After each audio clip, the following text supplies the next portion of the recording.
Verset 1. Une fois Israël dans son ensemble devenu Jisraël, tous les membres du peuple peuvent aussi se saluer mutuellement d'un nouveau nom, non mon peuple devient mon peuple, non gracié devient gracié. Ces deux enfants du prophète sont les types de tous les fils et de toutes les filles d'Israël, vos frères, vos sœurs. Tous les noms d'opprobre donnés en commençant au peuple et à ses membres sont ainsi transformés, par une légère modification de sens, en titre d'honneur. Verset 2. Versets 2 à 23. L'explication divine. Ce morceau est destiné à expliquer le précédent. Dans Osée 1.2-2.1, nous avons une sorte d'énigme, les noms sont à peine interprétés, bien des traits restent obscurs. Ici le prophète reprend cette même idée de l'adultère d'Israël, la développe et revient à la fin du chapitre à la conclusion rassurante déjà sommairement indiquée Osée 1.10-2.1. Mais souvent l'image et la réalité se confondent. L'image elle-même n'est pas toujours non plus exactement conforme à celle du chapitre 1, raison de plus pour ne pas prendre celle-ci à la lettre. Versets 2 à 13. Le rejet. Plaidez contre votre mère. La mère est la personnification de la nation dans son ensemble. L'ordre de plaider est adressé aux individus qui se trouvent enveloppés dans les châtiments que le peuple a mérités dès longtemps. Elle n'est pas ma femme. En courant après d'autres dieux, Israël s'est rendu indigne de ce titre et de cette qualité. Qu'elle éloigne de sa face. C'est la face, c'est-à-dire le regard et le costume qui manifestent surtout la disposition impudique. Verset 3. La nudité de l'enfant qui vient de naître, et pour l'adulte la suprême honte, appliquée au pays, elle est le symbole de la dévastation. Les deux notions alternent, tantôt c'est l'idée du pays qui apparaît, il sera réduit en désert, tantôt celle de la femme, dénuée de tout, elle mourra de soif. Cette double manière de s'exprimer se retrouve dans tout le reste du chapitre. Verset 4. Quand il s'agit d'une nation, la faute de l'ensemble est nécessairement celle des individus qui la composent. Verset 5. Qui me donne mon pain? La prospérité dont Israël jouissait sous Jéroboam II, il l'attribuait aux faux dieux, tandis que ses biens ne lui venaient que de l'Éternel. Verset, émoticône n'en croyant pas ses yeux. Verset 6. Versets 6 et 7. Israël infidèle ne pourra plus poursuivre sa vie de péché, les châtiments de Dieu l'arrêteront dans cette voie mauvaise. En vain, il criera aux idoles pour leur demander secours contre ses ennemis, il restera comme une femme abandonnée de tous, aussi bien de ses amants que de son mari. Puis elle dira. C'est ici la repentance et le retour à Dieu qui suivront le châtiment. Verset 8. Car elle n'avait pas su. Le prophète revient encore à l'idée du péché qui provoquera le châtiment et d'abord à l'oubli coupable et ingrat de la bonté divine, dans lequel demeure le peuple. L'argent et l'or. Non seulement ce peuple ne reconnaît pas celui auquel il doit ses dons mais il les emploie à fabriquer les images et les statues des faux dieux. Verset 9. Je reprendrai mon froment, pour lui montrer de qui il tenait ses biens. Mon, ma, opposé à mon, ma du verset 5. En son temps, au moment de l'année où ces produits sont mûrs et prêts à être recueillis, afin qu'Israël apprenne enfin à ne pas séparer dans sa pensée le dos du donateur. Verset 10. Je découvrirai sa honte, l'état de profonde humiliation dans lequel Israël sera jeté par le châtiment de l'exil. Personne ne l'arrachera. Ni les faux dieux, ni aucun secours humain ne pourront empêcher Dieu d'exécuter son jugement. De ma main, c'est Dieu lui-même qui frappera par le glaive des païens. Verset 11. Même ce qui reste en Israël de culte du vrai Dieu, sabbat, nouvelle lune, sera détruit parce que tout cela est entaché d'idolâtrie, Amos 8.5. Verset 12. Comme verset 9. Israël attribuait sa prospérité aux faux dieux qu'il adorait à côté de Jéhovah, c'est pour cela qu'elle lui sera ôtée. Verset 13. Les jours des Béols. Ce sont les jours de fête de Jéhovah, verset 11, que l'on avait consacrés à Béol. Son anneau et son collier, allusion à la parure dont se couvraient les femmes israélites dans ces jours de fête. Verset 14. Verset 14 à 23 à la rentrée en grâce. C'est pourquoi.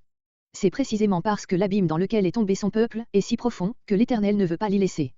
Impossible d'exprimer avec plus de force l'absolue gratuité du pardon et du salut. Le Seigneur agira comme un mari qui conduit sa femme infidèle dans une solitude où elle ne trouve plus rien de tout ce qui excitait ses convoitises et où il peut, en lui parlant avec affection, lui faire comprendre quel est l'amour de celui qu'elle a délaissé. Dans le désert. Allusion au temps où Dieu s'unit à Israël par la délivrance d'Égypte, l'alliance de Sinaï et les miracles de conservation qu'il accomplit à son égard jusqu'à l'entrée en Canaan. Dieu répétera sous une nouvelle forme ces mêmes miracles d'amour. Et je vous mènerai au désert des peuples, dit de même Ézéchiel 20.35, note. Verset 15. De là. C'est de ce désert nouveau que sera daté l'acte de restitution des propriétés de l'épouse, comme c'est à Sinaï que Dieu avait renouvelé au peuple la promesse de Canaan faite dès longtemps à ses pères. La vallée d'Accord, c'est-à-dire la vallée du trouble. Comparez Josué 7.25-26, où est raconté le supplice d'Acan et où ce nom est expliqué. Cette localité se trouvait près de Jéricho, à l'entrée du plateau de Judée, en venant du désert. Le prophète veut dire que ce passage qui, lors de la première entrée en Canaan, avait été un lieu de trouble où la colère de l'Éternel s'était fait sentir, sera transformé en une porte d'honneur que le nouveau peuple traversera avec des cris de joyeuse espérance. Cette transformation de la signification du lieu est analogue à la transformation des noms des 3 enfants. Et elle répondra là, à mes offres de grâce. Verset 16. Versets 16 à 17.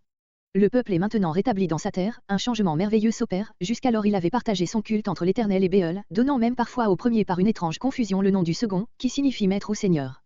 Désormais Israël n'emploiera plus ce nom de Béol dans ce sens offensant pour l'Éternel, il ne l'emploiera pas même dans un sens plus innocent pour dire à Dieu, mon maître, tant il aura horreur de ce mot et de toutes les profanations qu'il rappelle. L'amour de la nation élue pour son Dieu sera tel qu'elle n'aura plus pour lui le sentiment d'une servante pour son maître, mais celui d'une épouse pour son mari. Mon mari, littéralement, mon homme. J'ôterai les noms des Béols. Comparez Zacharie 13.2, Psaume 16.4. Verset 18. L'épouse rentrée en grâce jouira de son bonheur avec une entière sécurité, car Dieu fera un accord avec tous les êtres qui pourraient lui nuire, à elle ou à ses propriétés, avec les bêtes dévorantes, les oiseaux de proie, les reptiles et les insectes dévastateurs, la guerre même ne sera plus, Ézéchiel 34.2-30. Verset 19. Verset entre 19 et 20 nouvelles fiançailles d'Israël. Je te fiancerai à moi, répété 3 fois pour donner à la promesse le caractère d'une entière certitude. Toute la relation de Dieu avec Israël recommence à nouveau, Ézéchiel chapitre 16. Quel contraste entre cette image des fiançailles qui ne réveille que des idées pures et l'état d'Israël tel qu'il avait été représenté par l'image du chapitre 1. Il ne reste absolument rien du souvenir des fautes passées. À jamais. Ce lien contracté à nouveau ne sera plus fragile comme l'avait été l'union précédente. En justice et en jugement, en grâce et en tendresse. Le troisième de ces 4 termes répond au premier, comme le quatrième au second. Dieu fait d'Israël sa fiancée en le plaçant d'abord sous la discipline sévère de la justice et du jugement. La justice condamne tout ce qui s'est trouvé en lui de mauvais, le jugement est le creuset du châtiment par où doit passer la femme coupable pour en sortir repentante et purifiée. À la justice correspond la grâce qui substitue l'absolution à la condamnation. Au jugement correspond la tendresse, littéralement les compassions, ce sont les entrailles de la tendresse divine qui s'émeuvent envers sa fiancée réhabilitée pour la combler de bien. C'est par cette double école de la sévérité et de la bonté que Dieu regagne le cœur d'Israël et en fait de nouveau sa chaste fiancée. En toute bonne foi, en toute vérité des deux parts, ce qui n'avait pas été le cas, de la part d'Israël, dans les fiançailles précédentes. Et tu connaîtras l'Éternel. Mot sublime, désignant l'union la plus intime du peuple avec Dieu à la suite de la conversion décrite dans les versets précédents. Verset 21. Verset entre 21 et 22. Il y aura une chaîne d'exaucements successifs par laquelle le ciel et la terre seront unis en faveur de Jisraël réconcilié. La nature avait été pour ainsi dire paralysée par la colère du Seigneur, mais aussitôt que Dieu a fait grâce, le banc est comme levé et les forces de la nature fonctionnent de nouveau régulièrement. Dieu répond aux cieux en leur donnant de quoi fertiliser la terre, les pluies abondantes et les chauds rayons du soleil. Les cieux répondent au sol en lui envoyant ce qui est nécessaire pour féconder les plantes répondront à Israël en lui présentant leurs fruits abondants, ce qui est implicitement renfermé dans le pourmoi du verset 23, cette chaîne se referme par l'action de grâce que le peuple ainsi béni rend à son Dieu. Verset 23. Et je le sèmerai, littéralement là, Israël comme fiancé. Le peuple sera répandu avec abondance sur la totalité de la terre sainte, dans le pays, comme une semence dans un sol fertile.